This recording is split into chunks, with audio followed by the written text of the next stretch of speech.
Welcome to this explainer. Today, we're diving into a question that has literally been debated for 2.5 millennia. Think about it. Do the wealthy have a moral obligation to save the poor?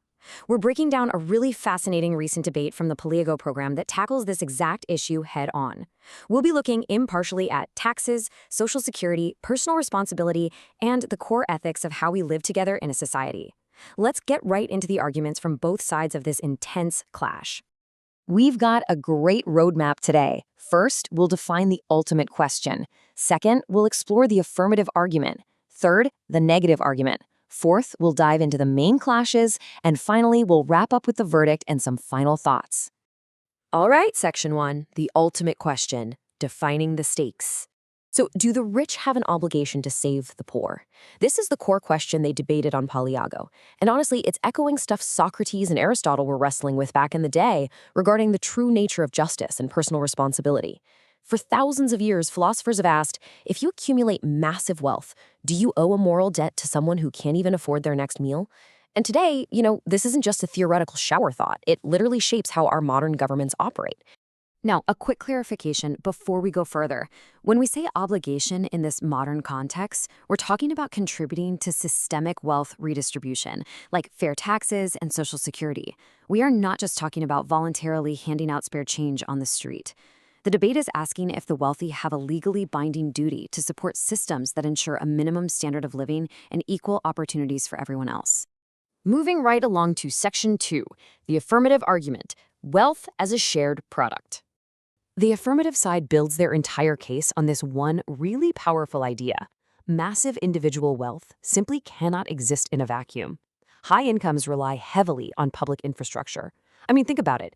You can't build $1 billion empire without the legal system enforcing your contracts, the public roads transporting your goods, or the public schools that educated your workforce.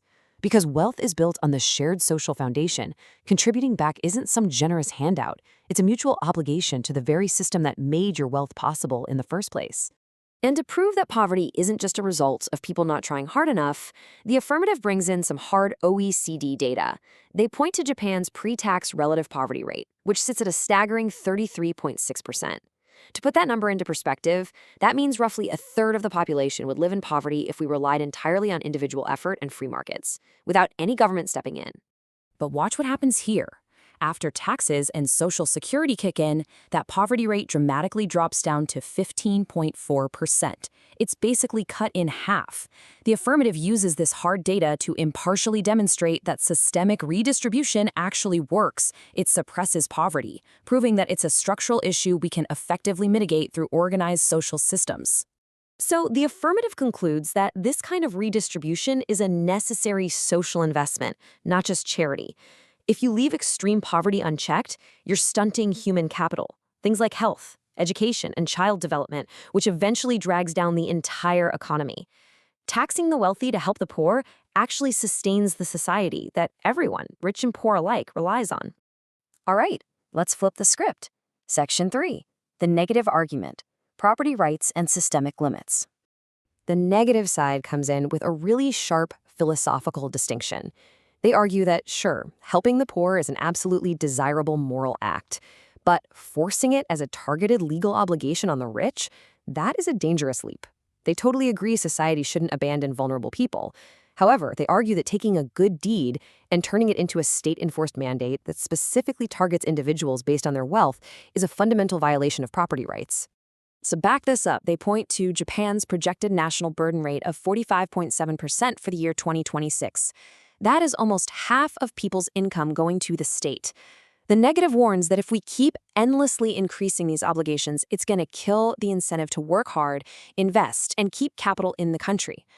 If the state can demand unlimited resources from high earners just because they have more, top talent is going to leave, suffocating the very economic engine that pays for social programs to begin with. The negative raises some huge concerns here. Where exactly does the property boundary end? Rich and poor are pretty vague concepts when you get down to it. Plus, life is wildly unpredictable. A wealthy entrepreneur today could face bankruptcy or a health crisis tomorrow. Ultimately, the negative advocates for a transparent universal safety net for everyone, rather than weaponizing morality against a vaguely defined wealthy class.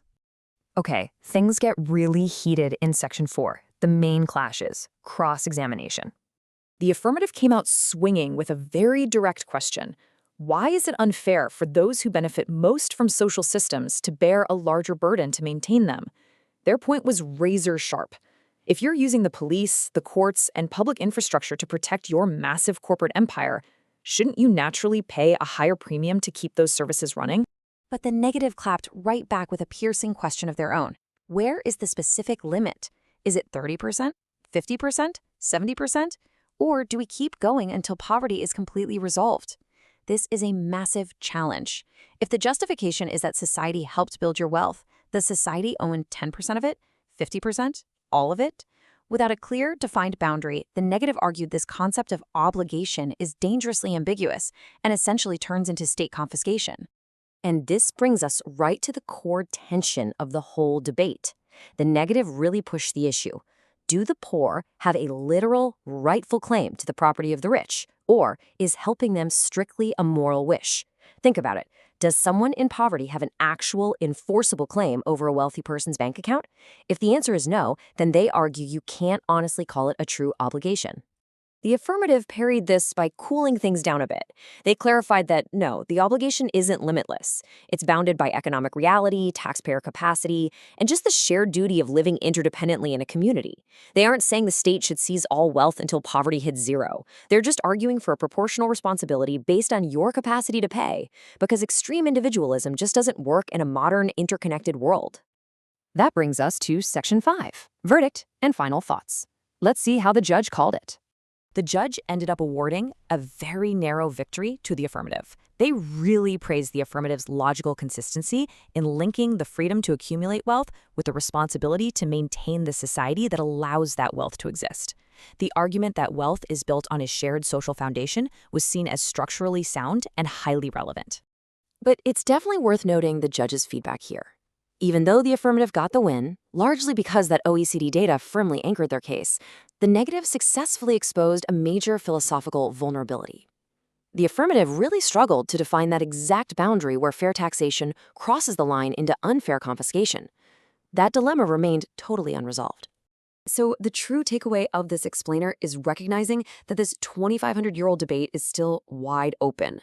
We're constantly balancing voluntary morality, what we should do out of the goodness of our hearts, against state-forced obligation, what the government says we must do under threat of law. As the Politico program showed, walking that tightrope is the delicate ultimate challenge of modern democracy. I want to leave you with this final thought to chew on. If you are rich, how much of your wealth should society realistically be able to claim? If you are poor, what could you rightfully demand from others? And if you are a politician writing the laws, where exactly do you draw that legal boundary? The answers you land on shape not just your own personal ethics, but the entire future of the society we all share. Thanks so much for joining me on this explainer, and keep questioning the world around you.